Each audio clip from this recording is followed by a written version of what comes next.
Hello folks, welcome to another episode. In today's video we're going to be working on this Juniper Procumbens Nana.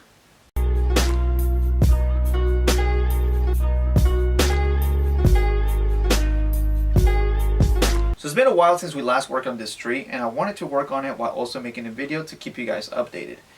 This tree has been putting a lot of growth since the last time we did a pruning on it, and this time what we're going to do is we're just going to go ahead and cut back lightly on it.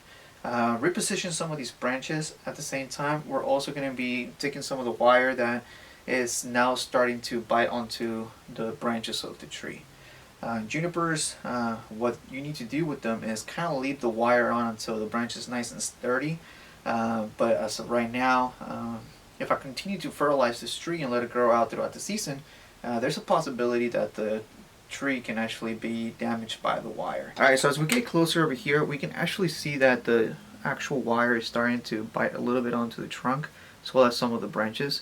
So we're going to go ahead and remove that shortly. Alright, so I'm done removing some of the wire that has actually been compromising the health of this tree. So what we're going to do now is we're just going to go ahead and little by little start pruning from the bottom to the top some of these branches right here.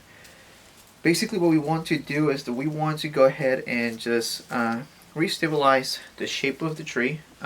So as you can see right here, this area right here is growing out too much to the side, almost actually completely growing outside of the pot. And this branch right here is coming in too far out as well. We want to be able to fan out most of these branches right here by removing the top portion as well as the bottom. So the foliage that's growing upwards and the one that is growing downwards. As you can see right here throughout this process, we've been actually creating some really good ramification from the inside out, and it's quite a little difficult to do on junipers specifically because most of these branches right here tend to die out, and when we are repositioning the branches, what we're trying to do is hopefully allowing more sunlight and air to hit into the inside of the tree so that it can actually grow accordingly. But let's start right here by just bringing into shape the paths that we have previously created.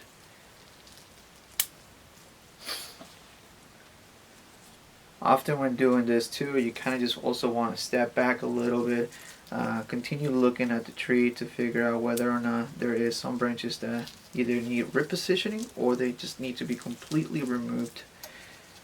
As you can tell right here, maybe if I can get closer, these paths right here are mainly created by completely removing the foliage that's growing in the upward direction. So basically just clean all that out, and you can see right here all of this new growth right here. This is where the wire right here, where the wire ends, where I placed it before, and it actually goes all the way this way. So that's practically 1 year of growth, and I'm really happy with how this tree is turning out. As you might recall, this tree actually looked a little bit like this. So it's a long way from where we actually started from. This kind of shows how much you can actually do with the nursery stock. All you have to do is just have a little bit of imagination and as well as patience. If you're a beginner, you don't necessarily need to spend a whole lot of money. You can just basically try to find some good stock in a nursery. Oftentimes, the older trees that get neglected tend to be some really good potential bonsai, and nurseries also tend to lower the cost on those. I do recommend to go to like your local Home Depot and Lowe's, as most of the times where you would actually find something good. But if you do have a local bonsai nursery, suggest you to start over there too. They have really good pre-bonsai, which you can start with. As I also continue to work on this tree, I try to lower down some of these branches and try to put them in a position in which I would feel comfortable with having them in. That way I know whether or not I would potentially need to remove them. Alright, so I'm pretty much almost done with this right here. but you can almost see the difference between here and here. You can see a little more of the gaps in between each pad. That's right here. All you have to do is just apply a little bit of wire on the secondary and tertiary branches, and that should be pretty fine. If we move on forward to this side, I'll show you exactly how this would look in comparison. Alright, so we're done with the pruning process of the tree. We actually remove about 20 to 25% of the foliage. I could go off with a little bit more, but what I'm going to do first is I'm going to go ahead and just apply some aluminum wire, and after I'm done repositioning some of the branches, then I'll do a little bit of minor detailing. I love working with Procumbens Nana because the foliage is so compact that you can actually develop beautiful pads at a much quicker rate than any other junipers. But yeah, let's get started with the wiring process, and then we can show you the final result. Like I mentioned, I'm using a aluminum wire right here, and this actually is a 1.5 millimeter gauge wire, and it's actually nice and soft. It is actually strong enough to actually just hold on to the branches, but also soft enough to not actually allow me to break some of these branches.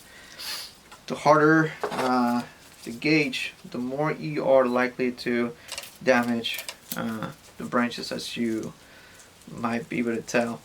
But if for some reason you do happen to damage some of the branches, what you can do is use a method similar to grafting, which I do have a video right here, or I'll leave it on the end of the video, in which you can potentially save the branch.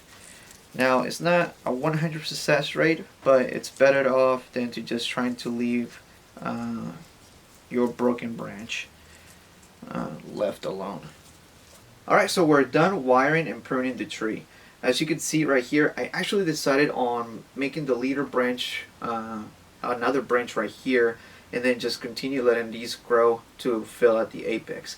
I was actually lucky enough to also find another branch that I was able to use to fill out the backspace of the tree. So now the tree is evenly filled out right here, and I'm hoping that throughout the summer this whole tree can actually have better airflow and more sunlight in between each pad, so that it can continue growing as it has been for the previous years.